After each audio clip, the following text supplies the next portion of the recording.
ये जनता के ऊपर निर्भर है कि जनता किसको चुनती है। जिसको ज्यादा वोट मिलेगी वो विजय होगा। हम राजनीतिक एजेंडे पर, राजनीति पर कभी कोई बयान नहीं देते।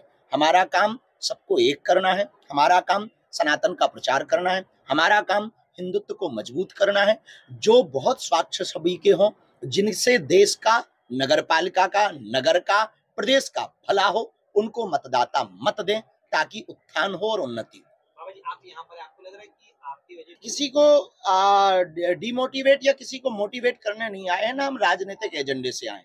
हमारा आना जाना लगा रहता। बागेश्वर बालाजी मठ भिवंडी में है, हम आते जाते रहते, अपनी वार्ता रखते रहते हैं। हम एक बात स्पष्ट कहें, देश का चुनाव जातिवाद, धर्मवाद से ऊपर उठकर राष्ट्रवाद पर होना चाहिए। देश के चुनाव में हिंदू, मुसलमान, सिख, ईसाई ये बात छोड़कर केवल और केवल राष्ट्र का भला हो, सनातन का उत्थान हो। सनातन में सब आ जाते हैं। सनातन का उत्थान हो और राष्ट्र का भला हो, इस पर यदि चुनाव हो तो हमें लगता है देश के लिए भी बेहतर होगा, मुंबई के लिए भी बेहतर होगा और निवासियों के लिए भी बेहतर होगा। महाराज एक सवाल जो बंगाल से रखने के ठीक 2 दिन बाद हम कोलकाता गए। वहां पर परेड ग्राउंड में एक साथ 5 लाख गीता पाठ का पाठ भी किया और इसलिए हम गए कि हमारा जाना बहुत आवश्यक था।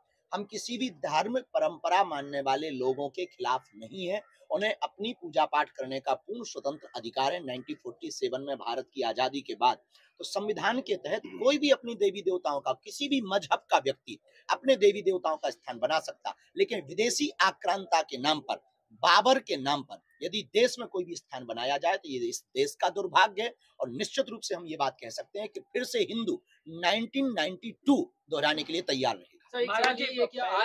निश्चित रूप से विदेशी आक्रांताओं के नाम पर ये धार्मिक उन्माद फैलाने की तैयारी है। और हमें इस बात का दुर्भाग्य भी है कि राम मंदिर जब बना था तो बहुत लोगों ने कमेंट किया था कि वहां अस्पताल बनाया जाना चाहिए। अब बाबरी मस्जिद की जब बात आई है तो उन लोगों के मुंह में कैंसर हो गया।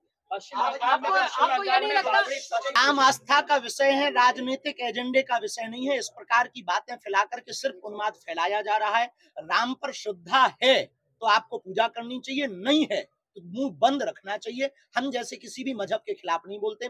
हम भी भारत के लोगों को यही सलाह देंगे, देश का भला चाहते हो तो किसी भी मजहब संप्रदाय के खिलाफ ना बोलें। हम इस देश में हिंदू मुसलमान, हम इस देश में अंगड़ा पिछड़ा, हम इस देश में जातिवाद नहीं चाहते, हम इस देश में राष्ट्रवाद चाहते। उन्होंने बाबरी की नींव रखी, हम गए, क्योंकि बाबरी बनेगी तो बाबा आएगा। एक सवाल आपने कहा कि विश्वास से आपसे तो अब बाकी हम राजनेताओं पर बोलते नहीं, कोई राजनेता ही इस पे बोल सकता है। यात्रा देश की सनातन संस्कृति को एकजुट करने के लिए, देश की सनातनियों को एकजुट करने के लिए हमने 150 किलोमीटर की 3 राज्यों की पदयात्रा की, जो 7 नवंबर से 16 नवंबर तक थी। 6 जिलों में यह पदयात्रा गई। दिल्ली, हरियाणा और उत्तर प्रदेश की 3 राज्यों की सीमाओं को पार किया। लगभग 5 करोड़ की आबादी के बीच से यह पदयात्रा निकली। लगभग 48 जगह पर चौपालें लगाई, 28 जगह सामाजिक समरसता के भोज किए। हमारा एकमात्र उद्देश्य है, जब तक हम जिएंगे हिंदू, हिंदुत्व और हिंदुस्तान के लिए जिएंगे। यही हमारा परिचय है, यही हमारा जीवन है। मेरा तन मन हिंदू, मेरा रंग रंग हिंदू, मेरा परिचय हिंदू, मेरा जीवन हिंदू। इसमें हिंदुत्व कहीं ना कहीं सनातनी संस्कृति को मानने वाले लोग सोए हैं। उनको बल तो मिलेगा, उनका डर तो कम होगा। अब फायदा मिलेगा नहीं मिलेगा ये नहीं हम कह सकते, पर कहीं ना कहीं आजादी के समय जैसे कारतूस, चर्बी वाले कारतूस एक कारण बने थे आजादी की मांग के लिए, कहीं ना कहीं ये पदयात्रा भी भविष्य में हिंदू राष्ट्र के लिए एक कारण बनेगी और भविष्य में भारत हिंदू राष्ट्र। देखिए, हम नहीं कह सकते, ये उनका निजी विचार है। अपने अपने विचारधारा के अनुसार किसी भी लाइन पर जाना उनकी स्वतंत्रता है और हम राजनेताओं पर बयान देते नहीं है। हमारा अध्यात्म बहुत बड़ा है, हमें इस पर ही बोलने का सौभाग्य है। तो आप इस पर कोई भी बात बोलेंगे तो हम बेझिझक बोलेंगे और बेबाक बोलेंगे। क्या मुंबई और महाराष्ट्र में पदयात्रा करें? हमारे विचार में बहुत है कि हम बहुत ही जल्दी यहाँ पर पदयात्रा करें और खासकर महाराष्ट्र में तो बहुत जरूरत है कई जगहों पर पदयात्रा। इसका क्या कारण है? सिर्फ यही, धर्मांतरण, मतांतरण के हम बहुत खिलाफ हैं, लव जिहाद के हम बहुत खिलाफ हैं, लैंड जिहाद के हम बहुत खिलाफ हैं और ये गलत भी नहीं है, लीगल है और हमें लगता है कि इसके लिए प्रत्येक हिंदू को तैयार रहना चाहिए। यूक्रेन का बहुत युद्ध चल रहा है, वहां से भी प्रदूषण बहुत हो रहा है, उनमें दम हो तो वो बंद करवाएं। जानबूझ के आपको लग रहा है आस्था का? बिल्कुल, ये उनकी सोची समझी साजिशें हैं। देश में उन्माद फैलाने के लिए, उत्पाद फैलाने के लिए कुछ लोग इस देश में ऐसे ही हैं जिनको ये कहीं ना कहीं ये पैरालाइसिस है। में कई जगहों पर धर्मांतरण देखने के बाद, जैसे जो बहुत बड़ी घटना पालघर वाली हुई थी, उस घटना के बाद ये देखा जा सकता है कि कहीं ना कहीं महाराष्ट्र में ये बहुत मतांतरण रूप से है और कहीं ना कहीं ये तो कई जगहों पर विवाद स्थितियां बनती हुई दिखाई पड़ती हैं। चाहे वो पालघर की घटना हो, चाहे वो नुक्कड़ घटनाएं हो, तो हिंदुत्व कहीं ना कहीं बहुत मुंबई शहर में तो नहीं, पर महाराष्ट्र के कई गांव धर्मांतरण की चपेट में बाबा है। जी, उसके लिए हम पदयात्रा संगठित करें। होने की जरूरत है हिंदुओं को। यदि मौजूदा नहीं होंगे तो परिप्रेक्ष्य वो दिन दूर नहीं है जब भारत गजवाई हिंद होगा। हमारा विचार है, कुछ लोगों का इस देश में विचार है कि वो तिरंगा में चांद देखना चाहते हैं। हमारा विचार है हम चांद पे तिरंगा देखना चाहते हैं। बाबा महाराज, जी, एक सवाल हिंदुत्व आपसे का जो मसला आप उठाते हैं, हिंदुस्तान एक सेक्युलर लोग ही सेकुलर पर भरोसा करते हैं। बस आपके जैसे लोगों की बुद्धि ठीक करने के लिए हम पदयात्राएं करते हैं। हिंदू राष्ट्र सेकुलर राष्ट्र बना, वो भारत सेकुलर राष्ट्र बनाया गया है, ना कि था।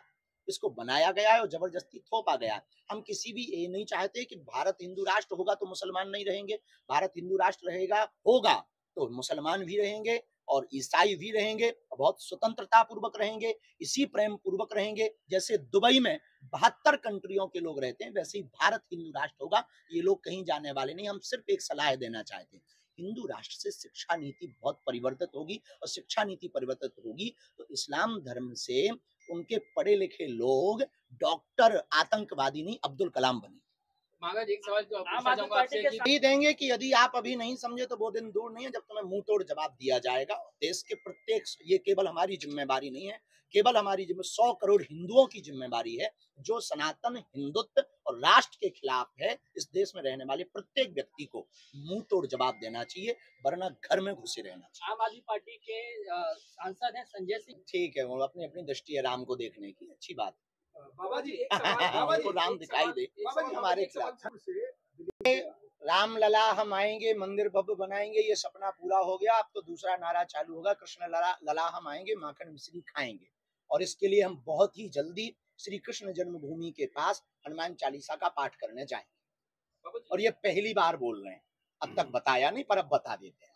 बाबा जी, पर मत देने पर कभी बोलते नहीं है। राष्ट्र हित में सब मत करें, सबसे यही प्रार्थना। जो हमें मानते हो, जो हमें नहीं मानते, वो भी राष्ट्र हित में मत करें, यही प्रार्थना है। क्योंकि हम जो राजनीति, महाराष्ट्र के मुख्य प्रधान रह चुके हैं, देश की सेना के साथ खड़े रहना चाहिए किन्हीं भी परिस्थिति में। पहली बात तो ऐसा हुआ नहीं, पर हुआ भी तो देश के प्रत्येक व्यक्ति को सेना के साथ खड़ा होना चाहिए। इस देश की यही सबसे बड़ी कमी है, इस देश में लोग सेना के साथ खड़े नहीं होते हैं। इस देश में सिर्फ अपने साथ खड़े होने के लिए सेना को खड़ा करते हैं। ये इस देश का दुर्भाग्य है। हमें लगता है सेना, सुरक्षा और राष्ट्र, तिरंगा, इनके साथ कोई समझौता नहीं करना चाहिए। ये बयान या मुद्दे का विषय नहीं है, ये साथ में खड़े होकर के शिद्दत का विषय। बाबा जी, आप सबकी देखिए, जिस विचारधारा से वो चल रहे हैं, हम राजनेताओं पे बहुत, हमने पहले ही बोला, फिर भी आप घुमा फिरा के नहीं आते। करें अच्छा हो, अच्छे हैं हमारे लिए तो बहुत अच्छे हैं, और बहुत अच्छे सरलता के साथ, सहजता के साथ हैं। निश्चित रूप से कोई बहुत विजनरी बुद्धि वाले लोग, प्रज्ञा मेधा से संपन्न व्यक्ति राष्ट्रप्रधान होंगे तो निश्चित रूप से देश का उत्थान। कृष्ण